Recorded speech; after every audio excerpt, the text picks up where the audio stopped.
Welcome to JP study.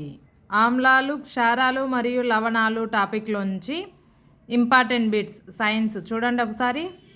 ఎవరైనా first time నా channel చూస్తున్నట్లయితే సబ్స్క్రైబ్ చేసుకోండి. నా వీడియోస్ నచ్చినట్లయితే లైక్ చేయండి, నన్ను సపోర్ట్ చేయండి. చూడండి, ఆమ్లాలు, క్షారాలు మరియు లవణాలు టాపిక్లో ఫస్ట్ బిట్.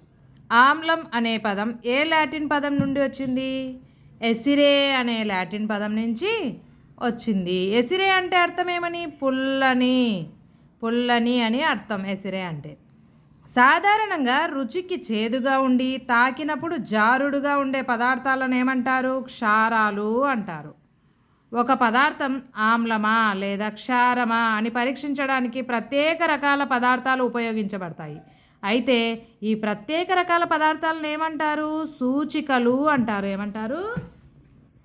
సూచికలు అంటారు. ఆమ్ల లేదా క్షార స్వభావం కలిగిన పదార్థ ద్రావణానికి కలిపినప్పుడు సూచికలు ఏం చేస్తాయి? వాటి రంగులను మారుస్తాయి.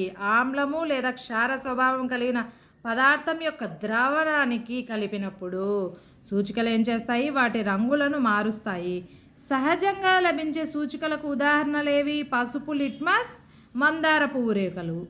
అసలు లిట్మస్ అనేది ఒక సహజ రంగు. చూడండి, లిట్మస్ అనేది ఒక సహజ రంగు. లిట్మస్ ఆమ్ల ద్రవణానికి కలిపినప్పుడు అది ఏ రంగులోకి మారుతుంది? ఎరుపు రంగులోకి మారుతుంది. లిట్మస్ స్వేదన జలంతో కలిపితే ఏ రంగును కలిగి ఉంటుంది? జలంలో లేత ఊదా రంగును కలిగి ఉంటుంది. లిట్మస్ ఆమ్ల ద్రావణానికి కలిపినప్పుడు ఎరుపు రంగులో ఉంటుంది. లిట్మస్ స్వేదన జలంలో ఏ రంగును కలిగి ఉంటుంది? లేత ఊదా రంగును కలిగి ఉంటుంది. లిట్మస్ క్షార ద్రావణంలో కలిపినప్పుడు అది ఏ రంగులోకి మారుతుంది? నీలం రంగులోకి మారుతుంది. లిట్మస్ క్షార ద్రావణంలో కలిపినప్పుడు నీలం రంగులోకి మారుతుంది.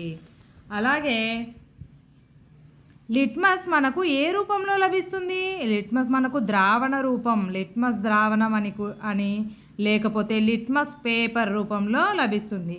అయితే లిట్మస్ మనకు ఇలా కూడా లభిస్తుందంట. ఎరుపు లేదా నీలి పేపర్ రూపంలో మనకు లిట్మస్ లభిస్తుంది. ఎరుపు లేదా నీలి లిట్మస్ రంగుగా మారని ద్రావణాలను ఏమంటారు? తటస్థ ద్రావణాలు. చూడండి, ఎరుపు లేదా నీలి లిట్మస్ రంగుగా మారని ద్రావణాలను ఏమంటారు? తటస్థ ద్రావణాలు అంటారు. మందార పువ్వు సూచిక ఆమ్ల ద్రావణంలో ఏ రంగునిస్తుంది? మందార పువ్వు సూచిక ఆమ్ల ద్రావణంలో గులాబీ రంగును. అదే మందార పువ్వు సూచిక క్షార ద్రావణంలో అయితే ఏ రంగునిస్తుంది? ఆకుపచ్చ రంగు. చూడండి,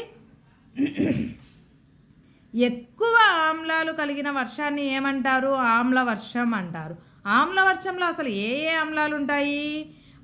గాలిలో carbon dioxide, sulphur dioxide, nitrogen డైఆక్సైడ్లు వర్షపు చుక్కలతో కలిసి, కార్బన్ డైఆక్సైడ్ ఏమో కార్బోనిక్ ఆమ్లం లాగా, సల్ఫర్ డైఆక్సైడ్ ఏమో సల్ఫ్యూరిక్ ఆమ్లంగా, నైట్రోజన్ డైఆక్సైడ్ నైట్రిక్ ఆమ్లాలుగా ఏర్పడతాయి.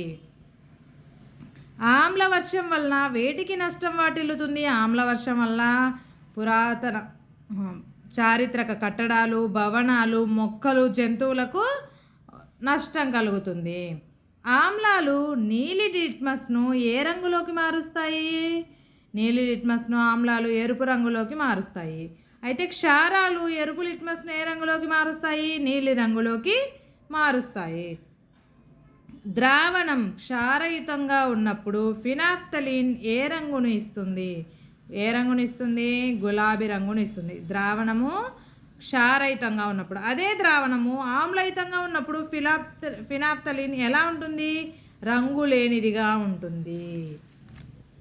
ఒక ఆమ్ల ద్రావణాన్ని క్షార ద్రావణంతో కలిసినప్పుడు రెండు ద్రావణాలు ఒకదానితో ఒకటి ఎలా ఉంటాయి? తటస్థీకరిస్తాయి.